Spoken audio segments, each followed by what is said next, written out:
হচ্ছে গিয়ে আমার মনটা খুব খারাপ, ভীষণ খারাপ, ভালো লাগছে না। কেন কারণটা বলছি, কারণটা হলো আমাদের এখানে এটা হচ্ছে আমাদের ঋষরা, হ্যাঁ, সেখানে হচ্ছে খুব জাঁকজমক করে, মানে যেমন চন্দ্রনগর কৃষ্ণনগরে যেমন ঠাকুর পূজা, যে যেখান থেকে যারা জানো ঠিক আছে, যারা জানো আমি তাদের উদ্দেশ্যে বলছি।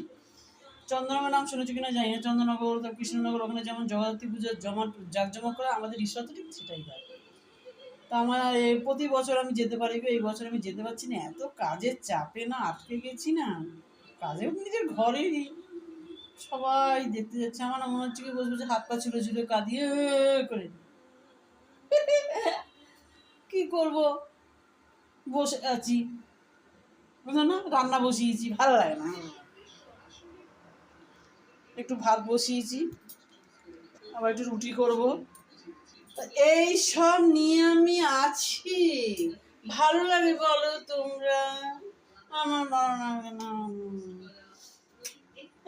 কি যে হলো না, এত আটকে গেছি আমি, হায় রে, সংসারের চাপ, সংসার সংসার সংসার, ঠিক আছে, মানে সেজে সংসার করছি, সংসাজা।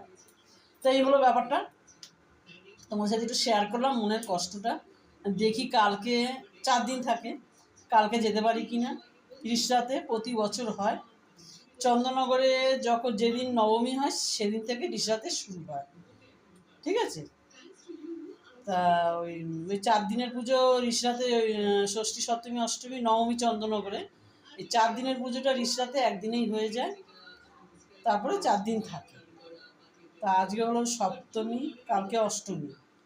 তা দেখি কালকে যেতে পারি কি না। আর কি করবো, আমার ভালো লাগছে না, এত কাজের চাপে না আমরা একসময় হাঁপিয়ে যাই, ওই জন্য আরও কিন্তু যাওয়া হয়, হচ্ছে কি ঘামছি, কি গরম ভাই, আমার জন্য আর ভালো লাগছে না, গরমটা কবে যাবে, এই সময় ঠান্ডা পড়ে কিন্তু এখনো গরমই যাচ্ছে না ভাই, গরম থাক নাহলে ঠান্ডা থাক, যে কোনো একটা থাক, না গরম যাবে না, ও যেতে চাইছে না, বুঝলেন ব্যাপারটা?